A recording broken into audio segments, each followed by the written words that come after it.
जो अपने माँ बाप का ना हुआ, जो अपने माँ बाप का ना हुआ, वो समाज से क्या न्याय करेगा।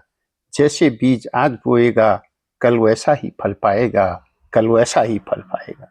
समय नहीं है, काम बहुत है, हमारी व्यस्तता का उसका क्या मूल। रिश्ते अब सुविधाओं से तोले जाते, संवेदनाएं बन गई हैं भूल, संवेदनाएं बन गई हैं भूल। नमस्कार साथियों, मैं सुरेंद्र वर्मा सुंदर आपके अपने YouTube चैनल, मेरे YouTube चैनल में आपका स्वागत है। एक बार आज हम फिर रिश्ते के संबंध में बात करने जा रहे हैं।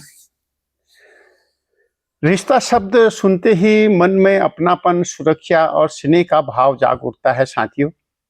रिश्ते ही हैं जो हर इंसान के जीवन को अर्थ देते हैं, लेकिन बदलती जीवन शैली और बढ़ती भागदौड़ ने हमें इन रिश्तों से दूर कर दिया है। जिन माता पिता ने हमें जीवन की राह पर चलना सिखाया, वही आज हमारे व्यस्त जीवन के कोने में उपेक्षित हो गए हैं। उनकी कहानियां, उनका स्नेह और जीवन भर का बलिदान, क्या हम उसे समय और सुविधा की तराजू में तोल सकते हैं? आज हम जीवन के भीड़ में इतना उलझ गए हैं कि जरूरी रिश्तों को भी या उनकी संवेदनाएं भी हमसे छूटती चली जा रही है। ऐसे समय में यह कविता हमें उन छूटते रिश्तों की याद दिलाती है जो उम्र के आखिरी पड़ाव में सिर्फ प्रेम और ध्यान चाहते हैं। आइए हम सब मिलकर इन शब्दों के माध्यम से रिश्तों की अहमियत और उसकी संवेदनाओं की गहराई को अनुभव करें और यह सोचें कि कल देर न हो जाए।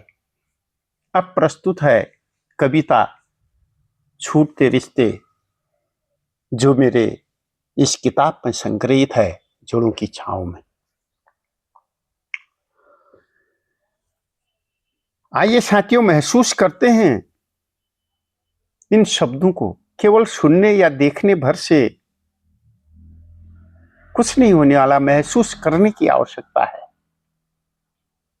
ये भाव हैं उस माता पिता के जो अपने चौथी अवस्था में हैं। जिसने चलना सिखाया था, आज वो व्हील चेयर पर अकेला है। जिसने चलना सिखाया था, आज वो व्हील चेयर पर अकेला है। जो माँ बाप छांव बने थे जीवन भर, अब वृद्धाश्रम उनका नया मिला है। अब वृद्धाश्रम उनका नया मिला है। बचपन में जो कहानी सुनाते थे, बचपन में जो कहानी सुनाते थे, अब फोन पर भी जगह नहीं पाते। अब फोन पर भी जगह नहीं पाते। जो दिन रात हमारे लिए जागते थे, अब अपनी दवा तक भूल जाते हैं। अब अपनी दवा तक भूल जाते हैं। अब अपनी दवा तक भूल जाते हैं। समय नहीं है, काम बहुत है। समय नहीं है, काम बहुत है। हमारी व्यस्तता का उनका क्या मूल। हमारी व्यस्तता का उनका क्या मूल। रिश्ते अब सुविधाओं से तोले जाते हैं। रिश्ते अब सुविधाओं से तोले जाते हैं। संवेदनाएं बन गई हैं एक भूल। संवेदनाएं बन गई हैं एक भूल। माँ की आंखें दरवाजे की ओर, माँ की आंखें दरवाजे की ओर। पिता की चुप्पी एक भारी बोझ। पिता की चुप्पी एक भारी बोझ। ना शिकायत न गिला किसी से, ना शिकायत ना गिला किसी से। बस इंतजार बेटे का, बस इंतजार बेटे का। एक दिन लौटेगा रोज, एक दिन लौटे रोज। जो अपने माँ बाप का न हुआ, जो अपने माँ बाप का न हुआ, वो समाज से क्या न्याय पाएगा। वो समाज से क्या न्याय पाएगा।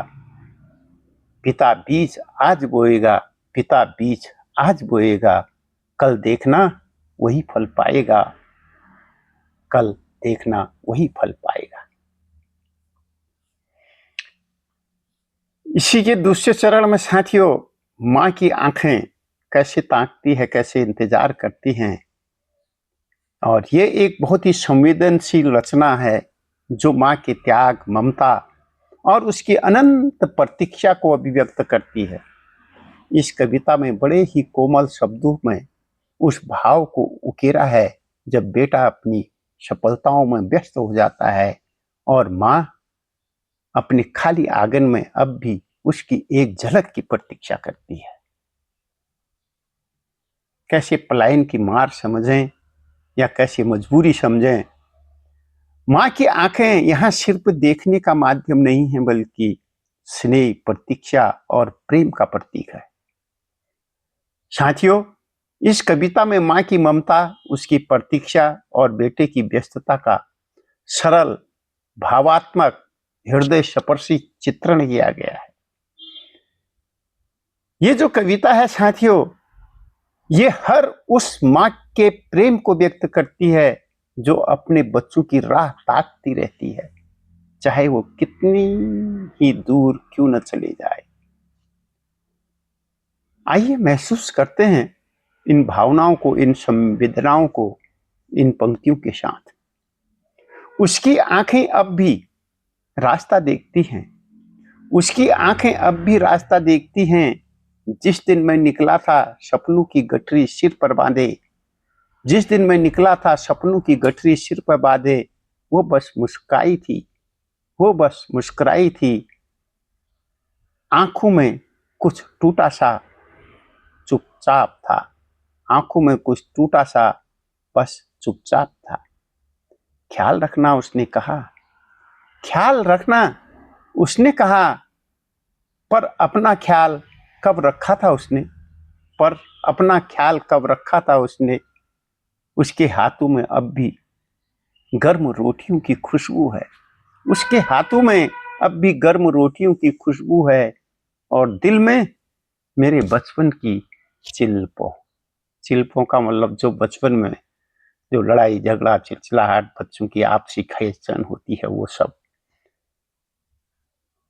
और मेरे बचपन की चिल्पों अब वो अकेली है, कमरे की दीवारें भी बूढ़ी हो गई हैं। अब वो अकेली है, कमरे की दीवारें भी बूढ़ी हो गई हैं और दरवाजा हर आहट पर डरता है, और दरवाजा हर आहट पर डरता है। मैं व्यस्त हूं, मैं व्यस्त हूं, बहुत व्यस्त। सफलता की किसी मीनार पर खड़ा हूं, सफलता की किसी मीनार पर खड़ा हूं। मां की आंखें अब भी, मां की आंखें अब भी गली के उस मोड़ को ताकती है, गली के उस मोड़ को ताकती है जहां से मैं बचपन से घूम फिर करके वापस आया करता था, घूम फिर के वापस आया करता था।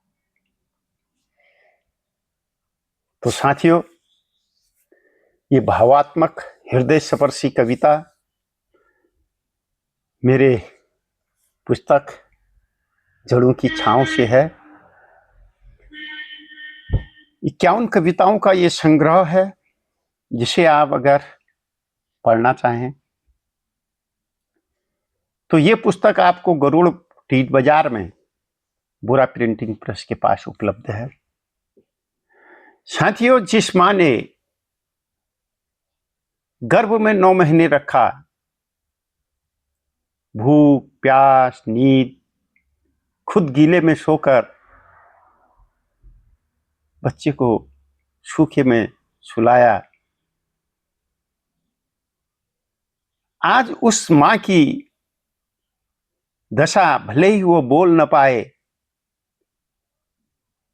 भले ही वो कुछ कह न पाए, पर उस मां के दर्द को महसूस करना आज बहुत मुश्किल हो गया है साथियों, बहुत मुश्किल हो गया है। बात जब गर्भ की होती है हम हंसी मजाक में बात को टाल देते हैं। साथियों, एक बात मैं कहना चाहूंगा, केवल एक दिन के लिए, केवल एक दिन के लिए, 1 घंटे के लिए 1 किलो का पत्थर अपने पेट में बांध के देखना, कि कितनी तकलीफ होती हो। क्या 1 घंटा आप अपने पेट में 1 किलो का पत्थर बांध करके रह सकते हैं अथवा नहीं? तो उस मां को धन्य है जिसने 9 महीने उस बच्चे को बिना चूं किए हुए, बिना दर्द के हंसते हुए, मुस्कुराते हुए उस बच्चे के, नन्हे बच्चे के स्वागत के लिए हंसी हंसी अपना जीवन सब कुछ निछावर कर दिया। तो उन्हीं माओं को ये कविता समर्पित थी साथियों। इसलिए कभी ऐसा न करें कि वो मां को वृद्धाश्रम तक जाना पड़े या उसे घर के उस आंगन में अकेला रहना पड़े। तो साथियों, मेरी ये कविताएं अगर आपको अच्छी लग रही हों तो प्लीज जुड़िए मेरे साथ, मेरे चैनल के साथ, जो आपका अपना चैनल है। अगर आपको अच्छे लगते हों प्लीज लाइक करें, सब्सक्राइब करना न भूलें। सब्सक्राइब करें और फिर मिलते हैं ऐसी ही नई कविता के साथ, नई भावना के साथ, नई संवेदनाओं को महसूस करने के लिए कल फिर। धन्यवाद, आभार, आपका अभिनंदन।